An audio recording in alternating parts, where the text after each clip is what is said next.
Quando a gente entende e se posiciona, muda a história. Irmão, o entendimento do tema de hoje, ele é tão poderoso que todas as vezes que isso acontece na história, o mundo fica amedrontado. De tal forma que quando a igreja primitiva chegava numa cidade, a notícia que se espalhava era: chegaram aqueles que estão transtornando o mundo. Em todos os lugares, em todos os períodos, sempre houve resistência a essa realidade, porque governantes sabem, porque o mundo sabe, porque o inferno sabe, que quando essa realidade se estabelece, algo de Deus vai acontecer. Alguém está comigo? Diga amém. O tema da mensagem de hoje é o poder da igreja. Come on, somebody. Vamos, tem alguém aqui preparado para ser ativado nessa manhã? Quantos creem que a igreja é poderosa? Diga: eu creio que a igreja de Jesus, vamos, é inabalável, é invencível, e as portas do inferno não prevalecerão contra nós. Se você crê nisso, você pode dar um brado de liberdade no seu lugar. Aleluia. Aleluia. Mateus 28:18 diz assim: então Jesus aproximou-se deles e disse: foi-me dada toda a autoridade no céu e na terra. Portanto, vão e façam discípulos de todas as nações, batizando-os em nome do Pai, do Filho e do Espírito Santo, e ensinando-os a obedecer tudo o que eu lhes ordenei. E eu estarei sempre com vocês até o fim dos tempos. Alguém pode dizer glória a Deus por isso? Mateus 28 carrega 3 pilares fundamentais da igreja, e é sobre eles que eu quero falar nessa manhã. Eu queria pedir toda a tua atenção para que a nossa história seja transformada a partir do entendimento dessa palavra. A igreja por muito tempo foi perseguida no Brasil, por um longo período menosprezada. Mas a igreja não é uma placa, não é uma instituição, não é uma denominação. A igreja é o corpo vivo de Jesus. E o corpo de Jesus, ele é imparável, ele é inabalável, ele é ilimitado. Quando estamos ajustados a esse corpo, quando não somos mais um item acessório, mas fazemos parte desse corpo, experimentamos a multiforme graça, homens diferentes, debaixo de uma unção diferente, de um chamado diferente, caminhando sobre o mesmo propósito e vivendo aquilo que seria impossível naturalmente. A igreja de Jesus, ela por muito tempo foi perseguida, menosprezada, porque de fato é assustador ver a força que tem a união de tantas pessoas debaixo do mesmo propósito. Nenhum governo segura, nenhum governador, nenhum rei, nenhum faraó conseguiu deter o poder da igreja. Isso não mudou, a igreja continua poderosa.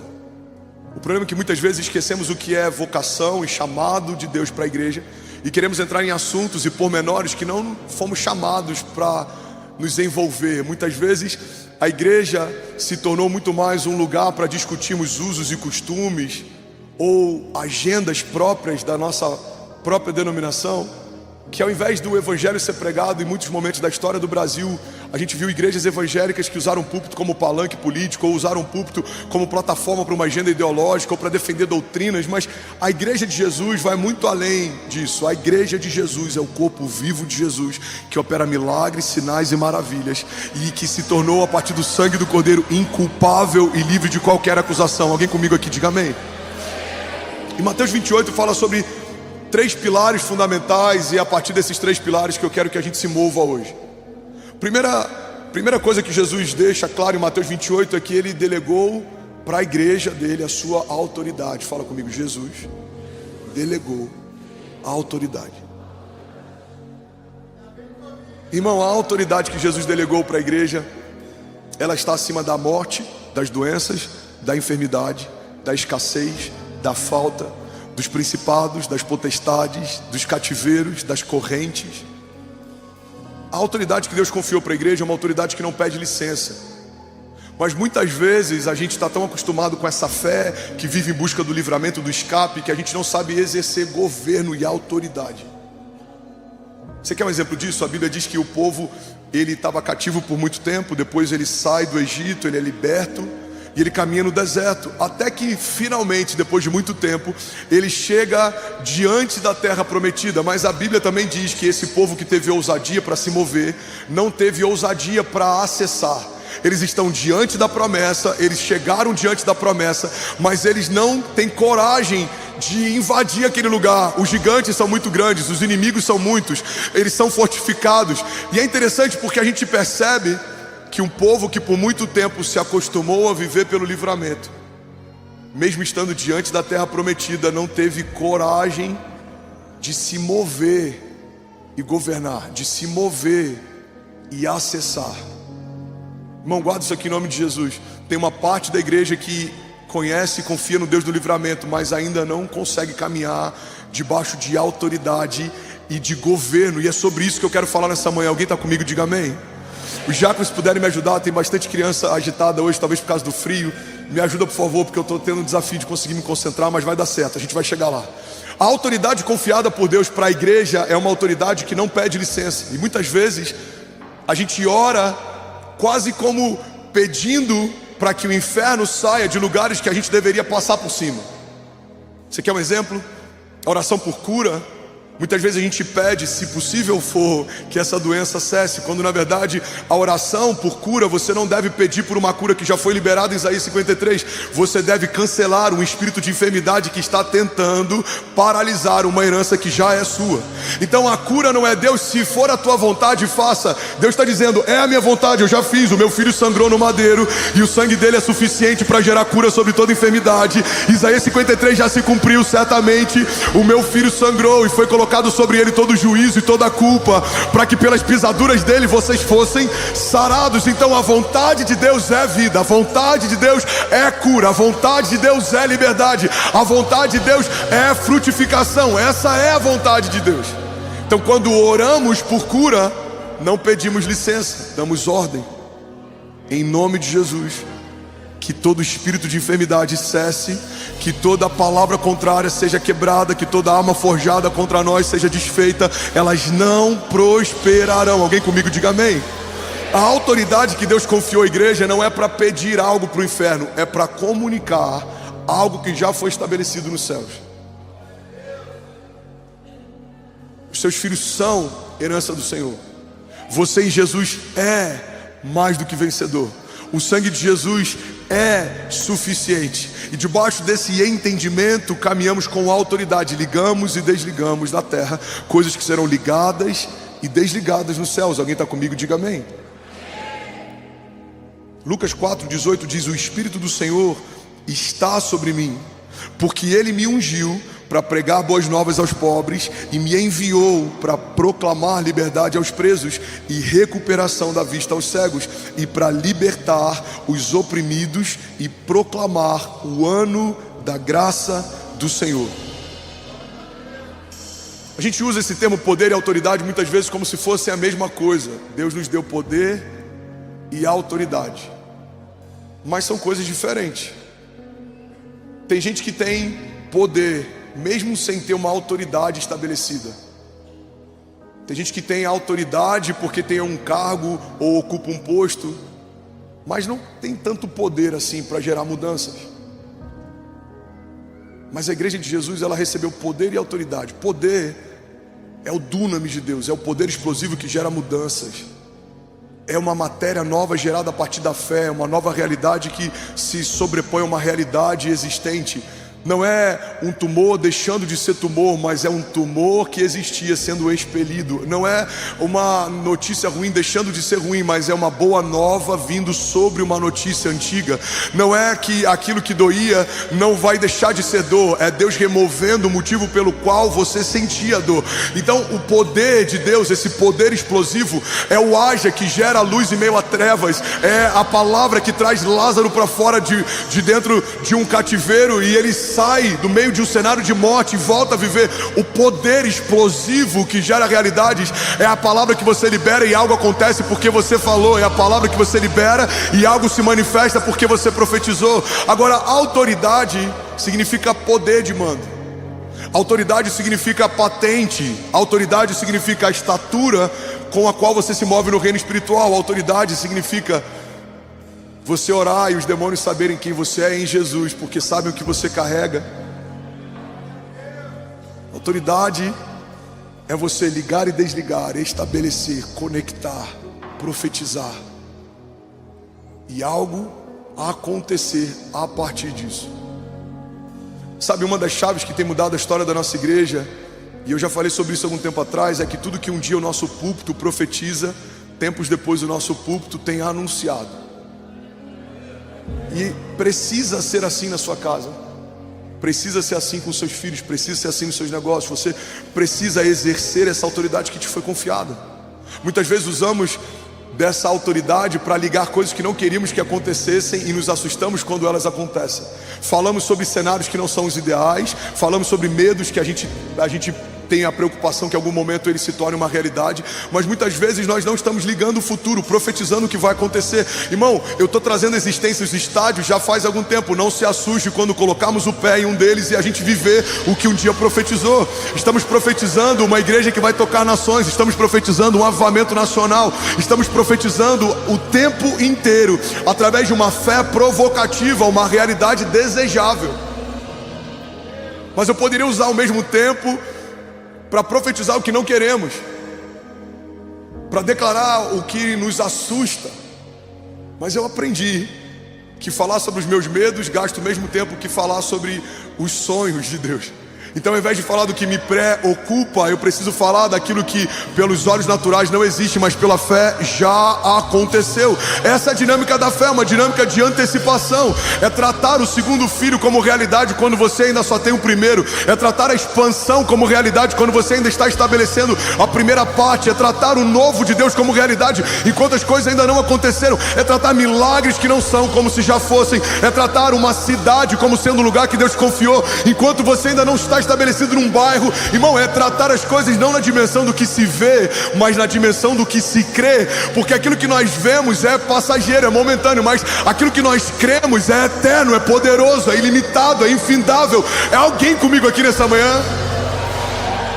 Então a igreja de Jesus não foi chamada para se mover de forma natural, até porque naturalmente nós somos fracos, culturalmente estamos enfraquecidos. Houve um tempo em que as maiores revoluções eram lideradas pela igreja. Houve um tempo em que as maiores catedrais e universidades e médicos, eles estavam na vanguarda como igreja. Houve um tempo em que os maiores artistas e os maiores espaços e os melhores lugares em cada cidade pertenciam à igreja.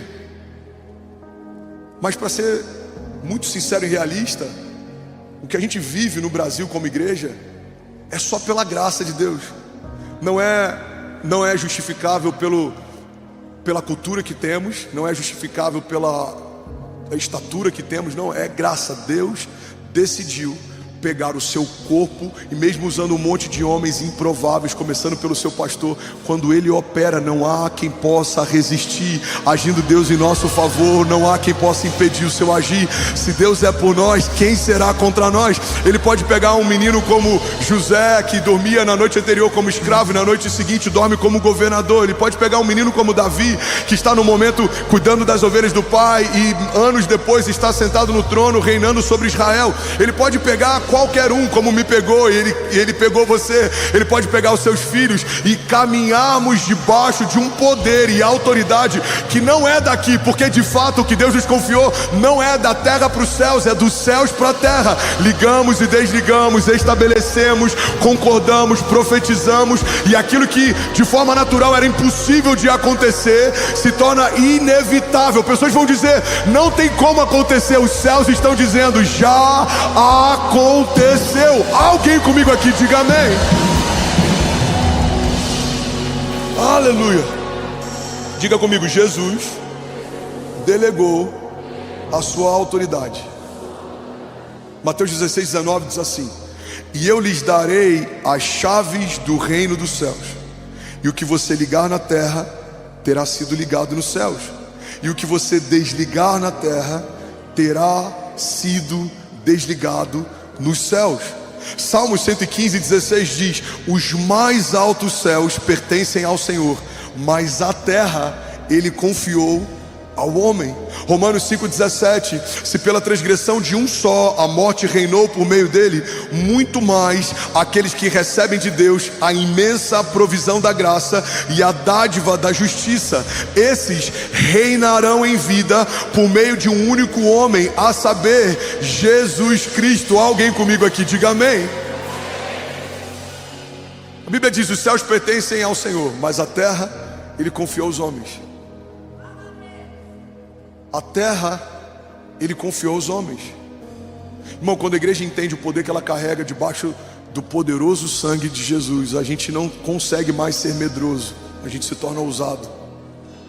Como Davi, um exército inteiro temendo um homem grande. Davi olha para aquele homem e a única coisa que Davi vê é a vulnerabilidade dele. Aquele homem não carrega uma aliança com Deus, ele era incircunciso, ele não estava debaixo da aliança.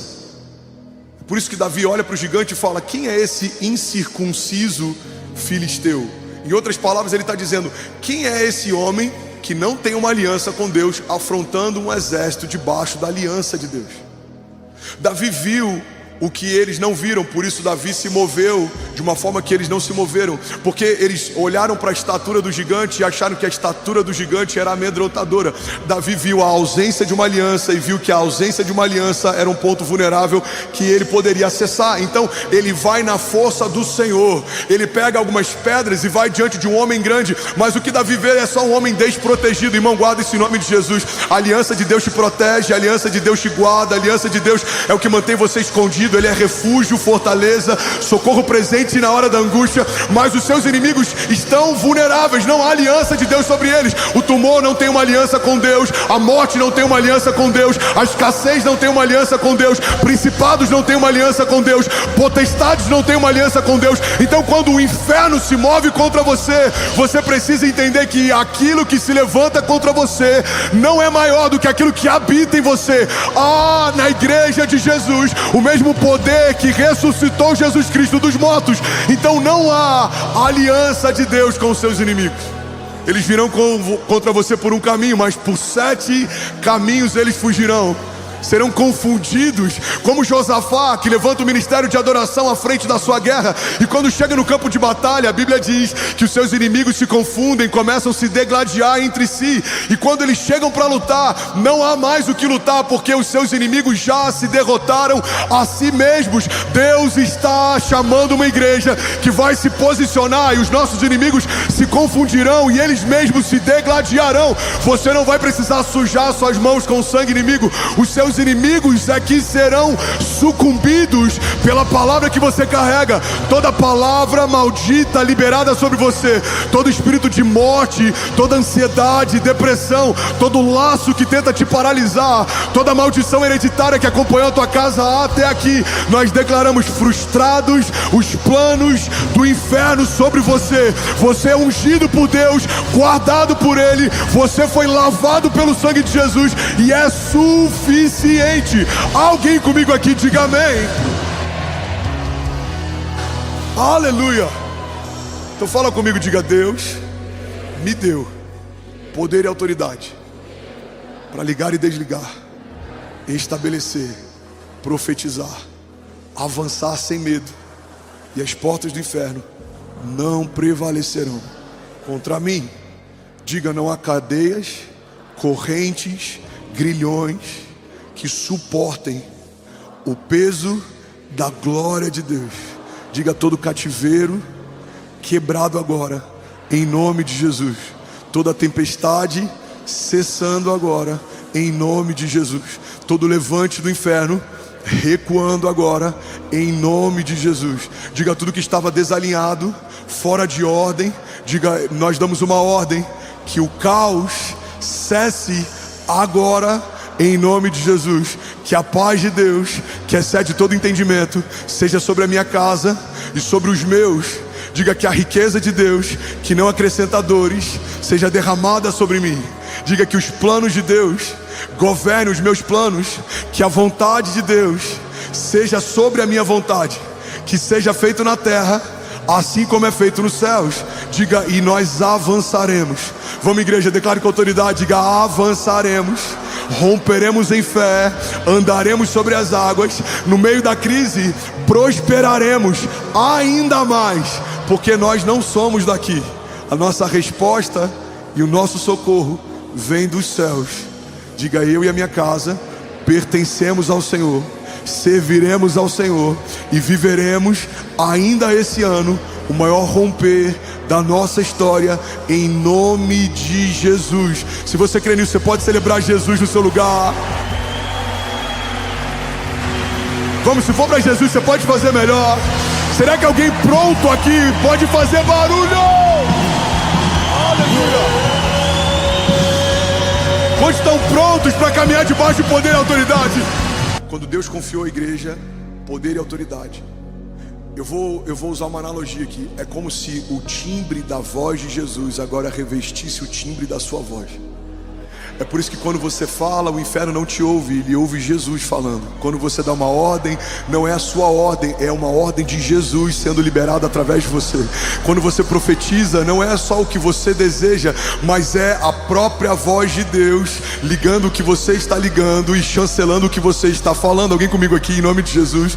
É por isso que quando você declara, profetiza, a Bíblia diz que nos foi dada a autoridade para ligar e desligar. Essa autoridade não era nossa, não poderia ser comprada, não poderia ser conquistada, mas militamos debaixo de uma procuração a partir dessa autoridade. Então, quando chegamos no reino espiritual e falamos algo, o inferno poderia até perguntar: mas quem é que está falando? Você vai pegar uma procuração que está revestida pelo timbre da própria voz de Deus, e você está dizendo: é o próprio Deus falando através de mim. Seja, haja, se abra, aconteça, recue, cesse agora, em nome de Jesus. Alguém comigo aqui, diga amém. Isso é tão forte, irmão, que até quando fazemos um convite para a salvação, a Bíblia diz que é como se Deus falasse através de nós. A Bíblia diz: fomos reconciliados com Deus através do sacrifício físico de Jesus. Mas não só isso, recebemos também o ministério da reconciliação. Por isso, todas as vezes que dizemos reconciliem-se com Deus, olha o que a Bíblia diz: é como se o próprio Deus falasse através de nós. Pastor, torna mais claro essa passagem. Eu vou tornar.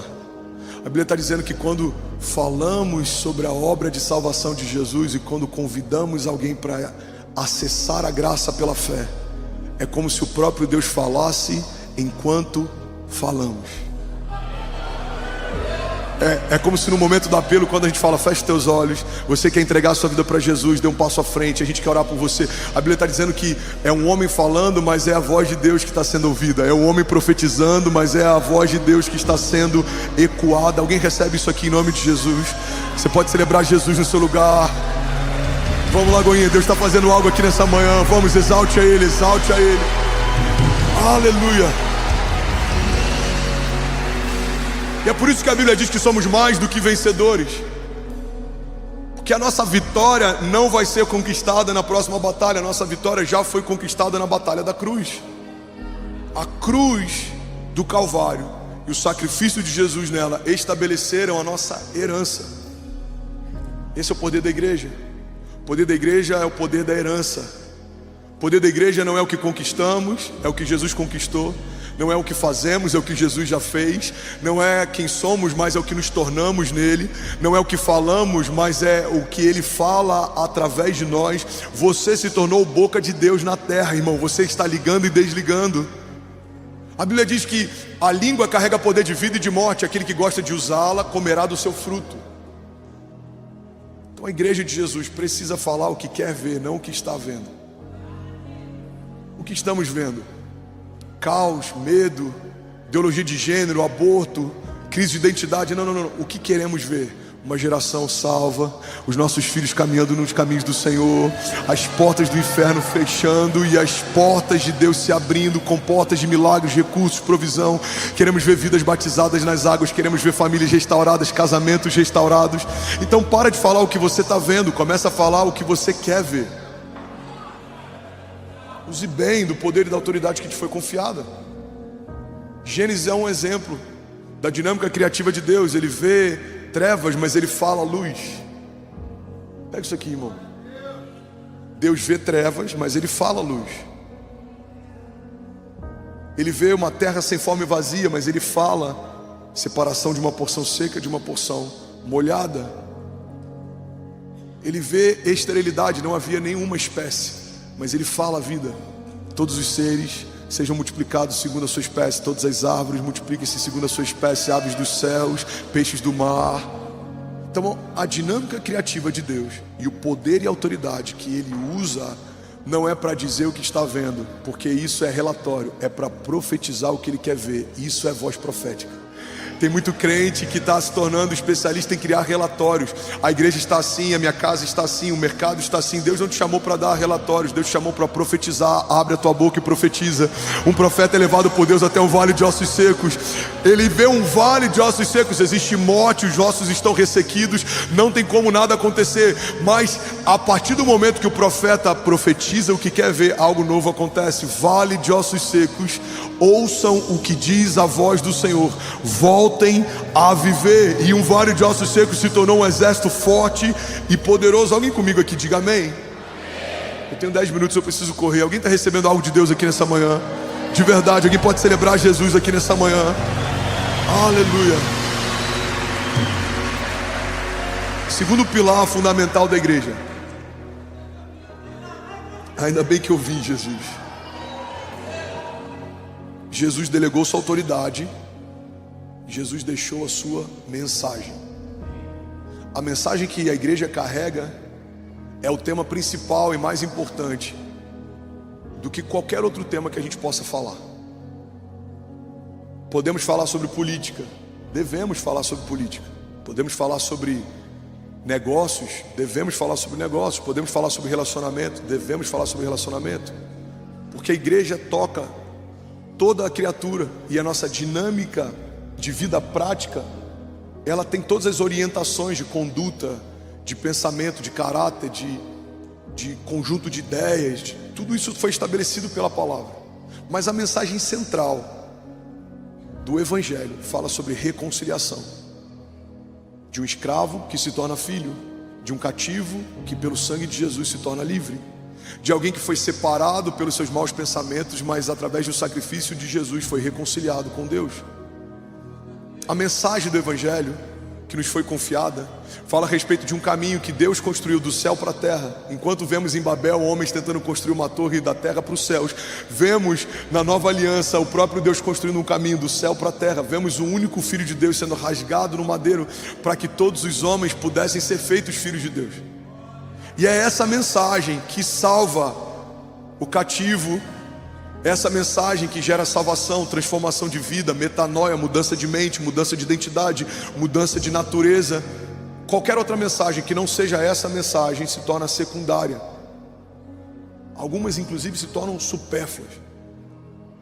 Tem coisas que se a gente falar, tendo falado isso, está tudo bem. Mas qualquer coisa que a gente falar sem ter falado sobre isso, perde o seu valor.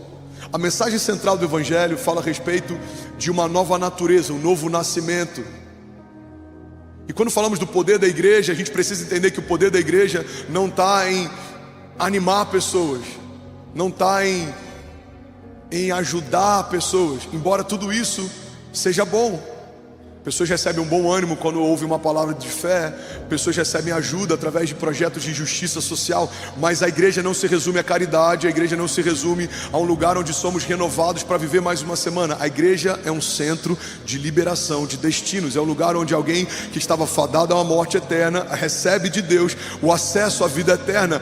A igreja é um lugar tão poderoso e o púlpito é um lugar tão importante que todas as vezes que o Evangelho é pregado só tem dois caminhos: ou vai gerar juízo para quem ouviu e não creu, ou vai gerar salvação para quem creu e se arrependeu.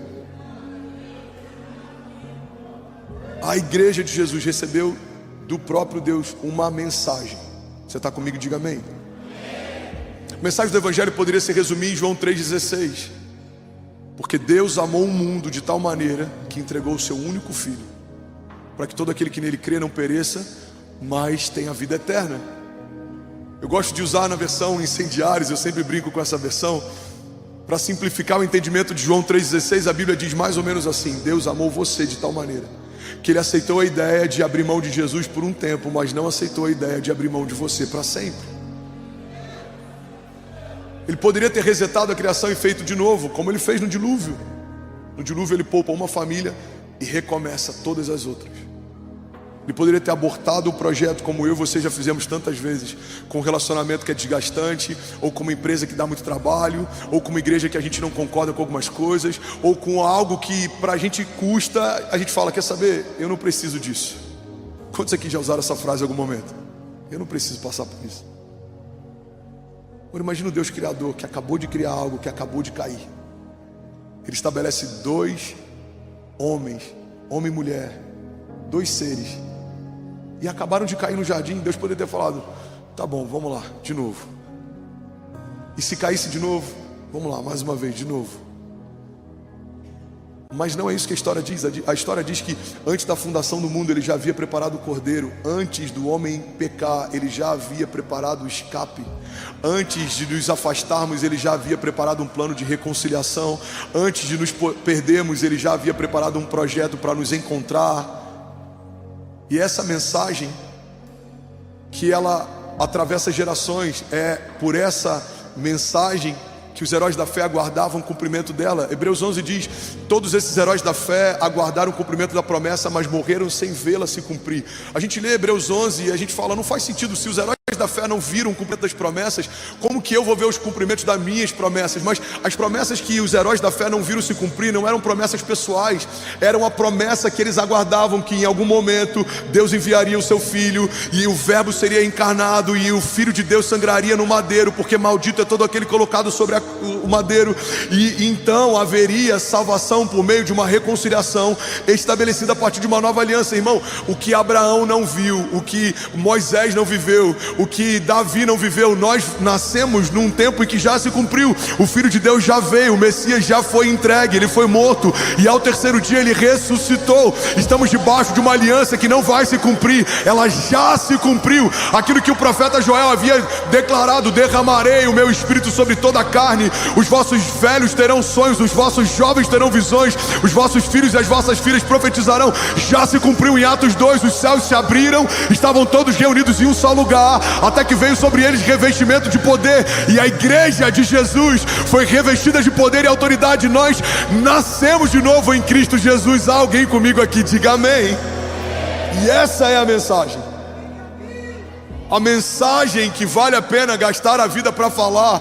A única mensagem capaz de mudar uma geração, de ressuscitar mortos, de curar enfermos, de libertar cativos, de restaurar casamentos, de mudar o caráter de um homem ruim, transformá-lo em um homem bom. A única mensagem capaz de pegar um perseguidor de igrejas como Saulo e transformar num plantador de igrejas como Paulo. A única mensagem que faz alguém como Estevão, mesmo sendo apedrejado, vendo a glória de Deus resplandecendo sobre a sua face, porque sabia que a vida eterna estava aguardando. A mensagem da cruz do Calvário é a única mensagem que vale a pena ser propagada pela igreja de Jesus. Há alguém comigo aqui? Diga amém. Então fala comigo. Jesus entregou para a igreja a autoridade e ele nos confiou a sua mensagem. Qual é a mensagem do Evangelho? A mensagem do Evangelho fala sobre substituição. Fala sobre algo que eu e você jamais faríamos, mas ele fez. Fala sobre alguém que era bendito e se fez maldito para você ser abençoado. Fala sobre alguém que era livre e se fez escravo para você ser liberto. Fala sobre alguém que era filho e se fez pecado para você receber filiação. Fala sobre alguém que estava na glória e veio para a terra para você poder acessar a glória. Fala sobre alguém que tinha vida, que era a própria vida, e que enfrentou a morte para que nós que estávamos mortos em delitos e pecados pudéssemos voltar a viver. A mensagem do Evangelho fala sobre substituição. Igreja, olha para mim.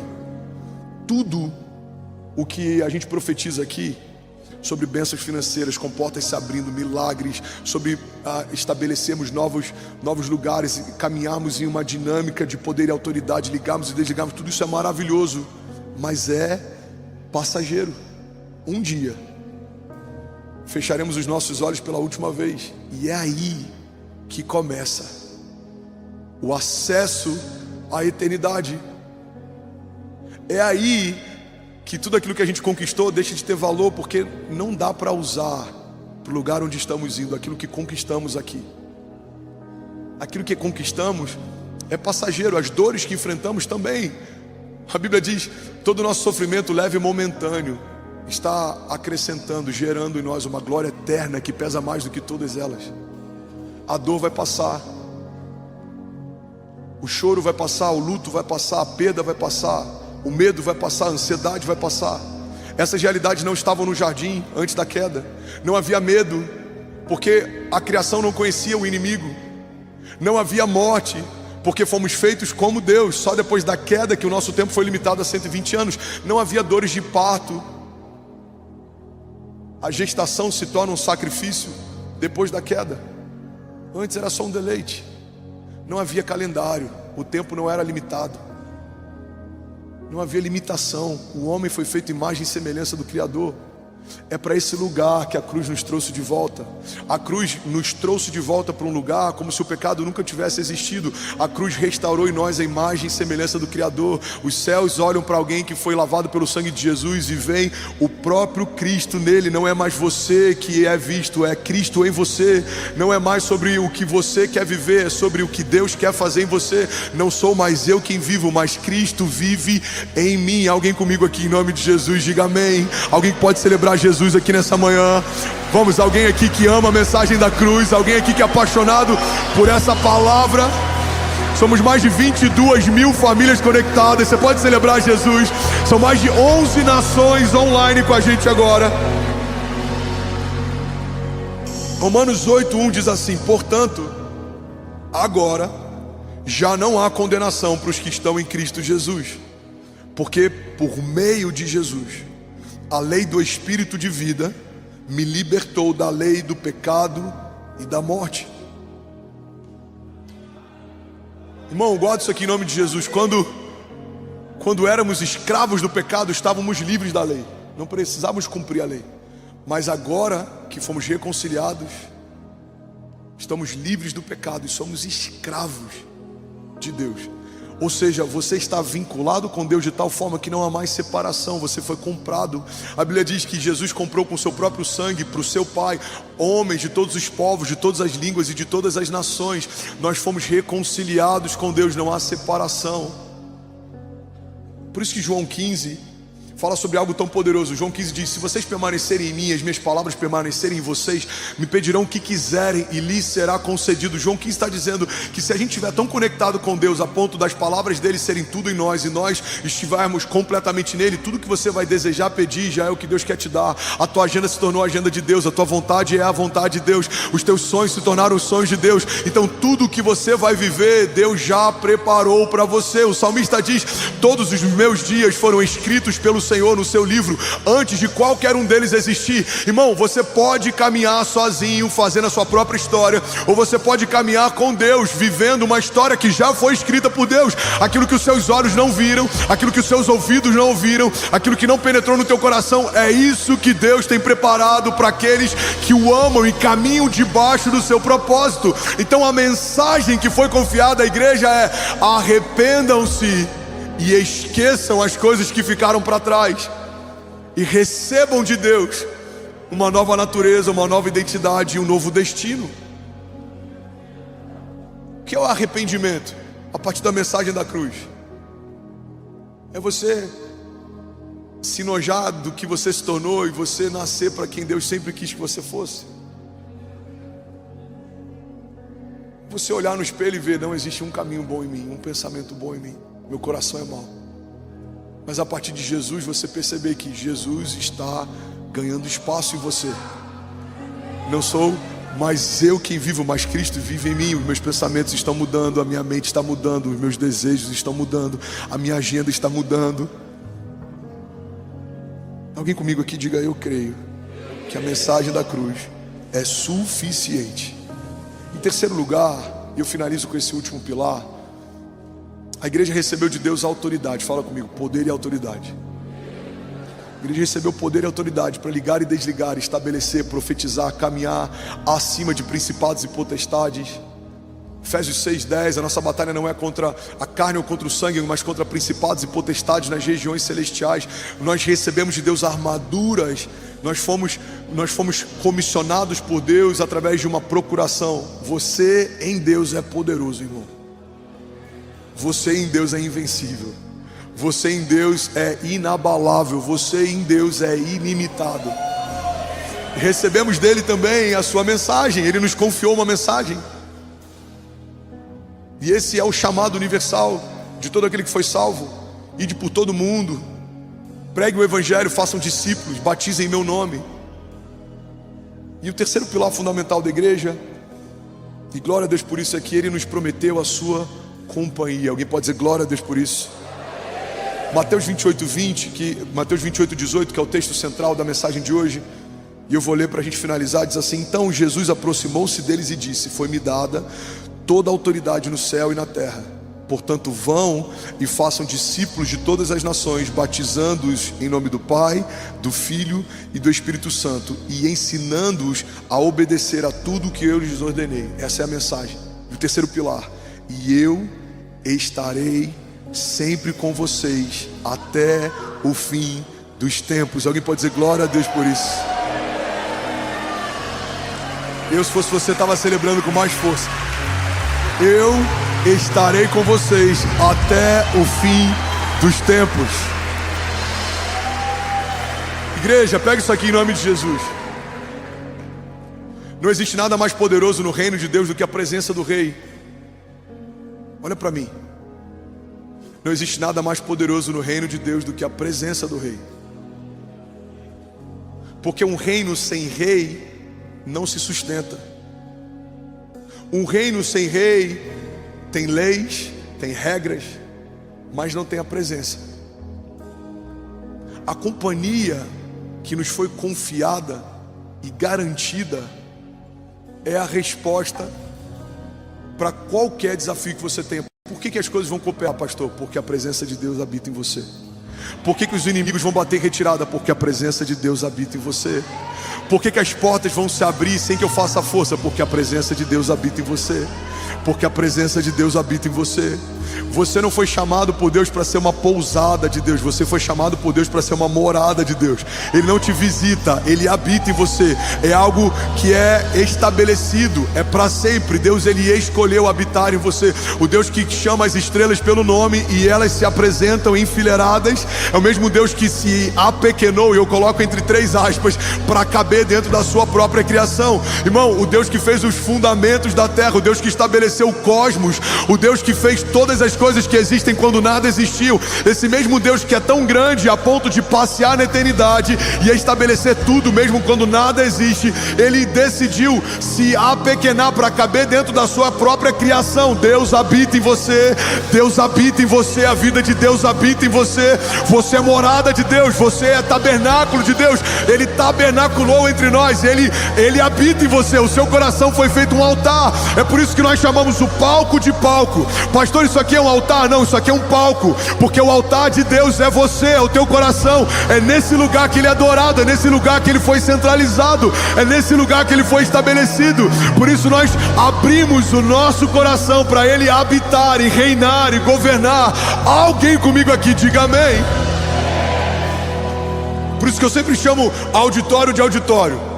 Pastor, lá no templo 3, lá no santuário. Não, santuário somos nós. Não, o templo é você, a habitação de Deus é você. Isso é só auditório. Você pode pintar o auditório, você pode modificar o auditório, você pode usar para outro fim o auditório, mas você não, você é uso exclusivo de Deus. Não há outro fim de uso em você. Você não serve para mais nada além de ser filho de Deus.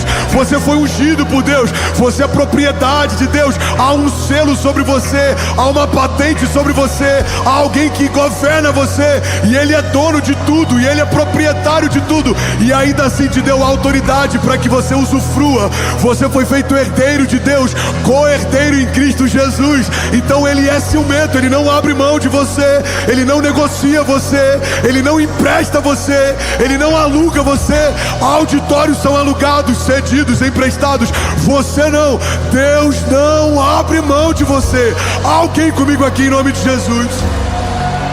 Aleluia, aleluia. O que sustenta você de pé é a presença que habita em você. O que afugenta os seus inimigos é a presença que habita em você. O que garante o teu futuro é a presença que habita em você. A presença Muda o ambiente, você entra no ambiente e as pessoas falam, cara, tá diferente.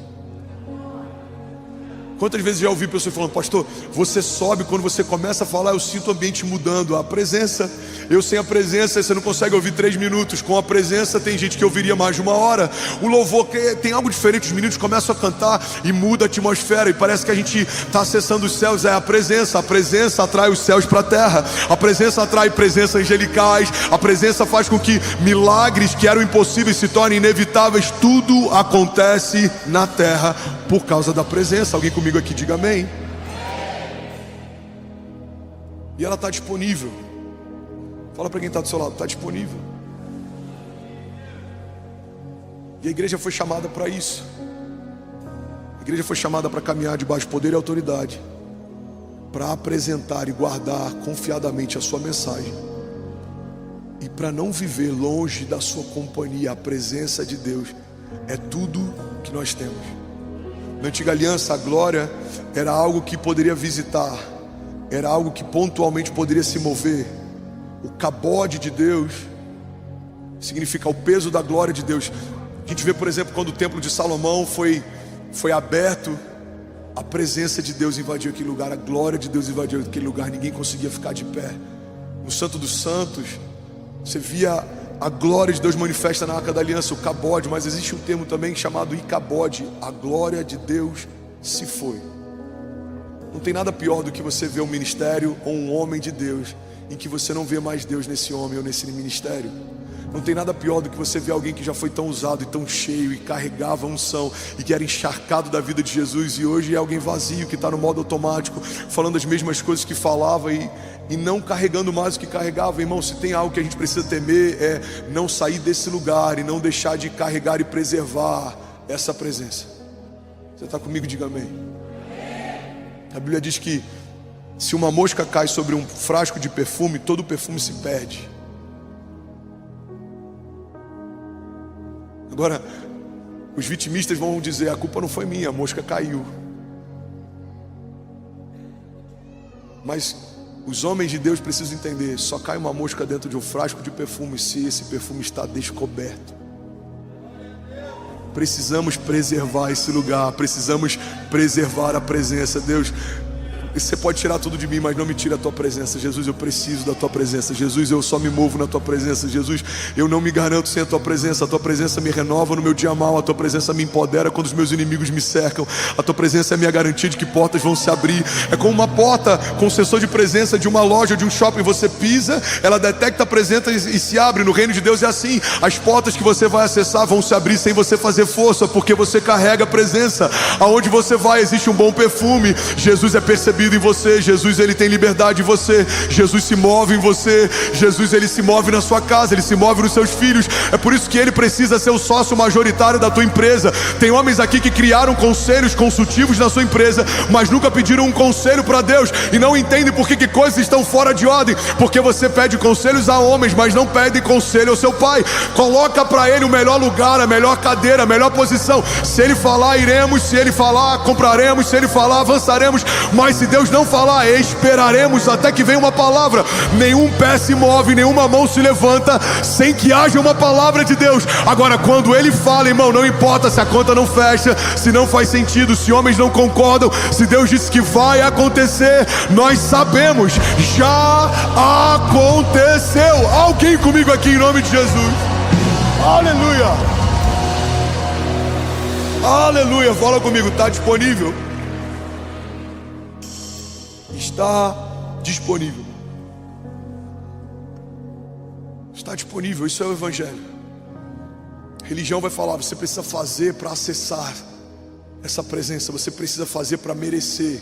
O Evangelho fala, nenhum de nós seria digno de poder carregar o que carregamos, mas pela misericórdia de Deus, Ele nos tornou filhos. Ele nos tornou morada, Ele nos tornou habitação. Olha o que a Bíblia diz em Mateus 23:13. Ai de vocês, mestres da lei e fariseus, hipócritas, vocês fecham o reino dos céus diante dos homens. Vocês mesmos não entram, nem deixam entrar aqueles que gostariam de fazê-lo. Religião coloca tantas coisas para que possamos acessar isso.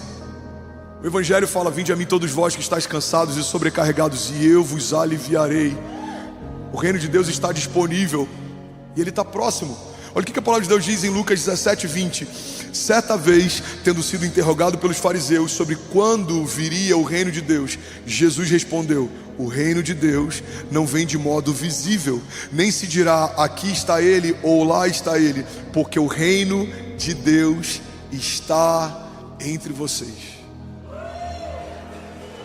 Irmão, pega isso aqui. Aleluia.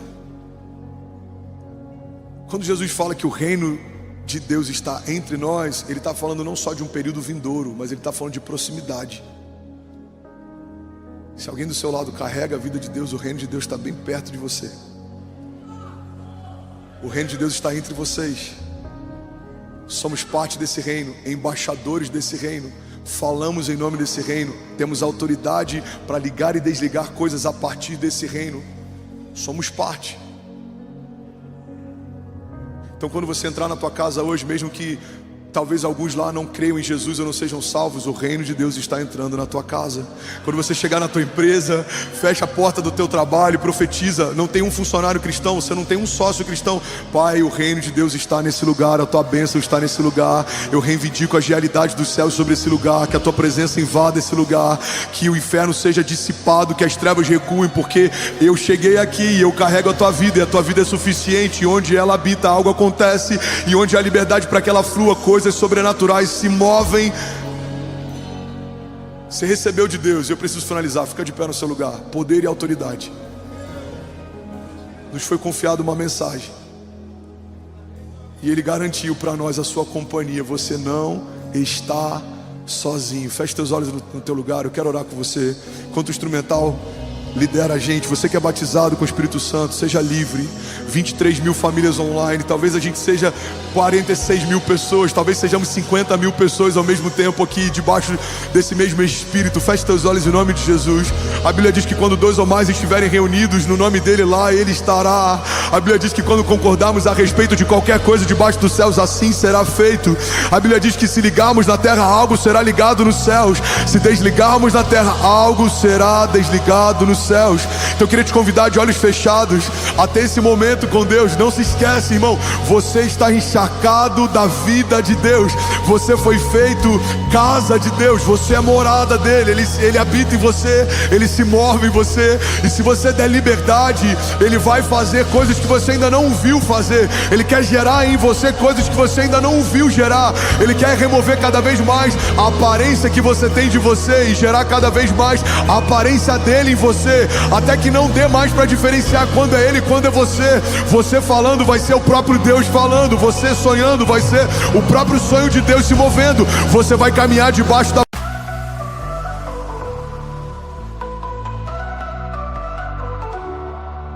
In the meadow where the grass grows tall, underneath the sky so blue, I close my eyes and hear the call of dreams that take me to you.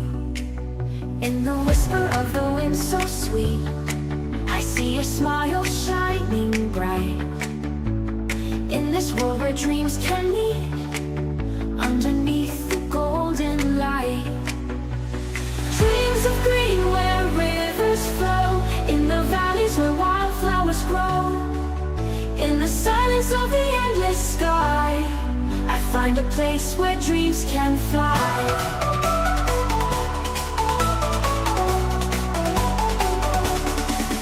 Through the forest where the trees stand tall, and the leaves dance in the vontade dele, você vai caminhar debaixo da agenda dele, você vai se mover debaixo do tempo dele, e agindo Deus em nosso favor, quem impedirá o seu agir? Salmos 91:9 diz: se você fizer do Altíssimo o seu refúgio, nenhum mal atingirá e desgraça alguma chegará à sua casa. Salmos 18:28 diz: tu, Senhor, mantém acesa a minha lâmpada, e o meu Deus transforma em luz as minhas trevas. Salmos 3:3 diz: mas tu, Senhor, és o escudo que me protege, és a minha glória e me faz andar de cabeça erguida. Feche teus olhos em nome de Jesus. Pai, nós declaramos liberdade para o teu fluir nessa manhã, nós declaramos liberdade para o teu mover nessa manhã. Remove, Jesus, toda a cadeia, remove todo o sofisma, remove toda a mentira que nos impede de nos movermos, de nos lançarmos, de confiarmos mais. Jesus, nós declaramos como um batismo nessa manhã acontecendo sobre cada um de nós. Remove tudo que nos impedia de crer.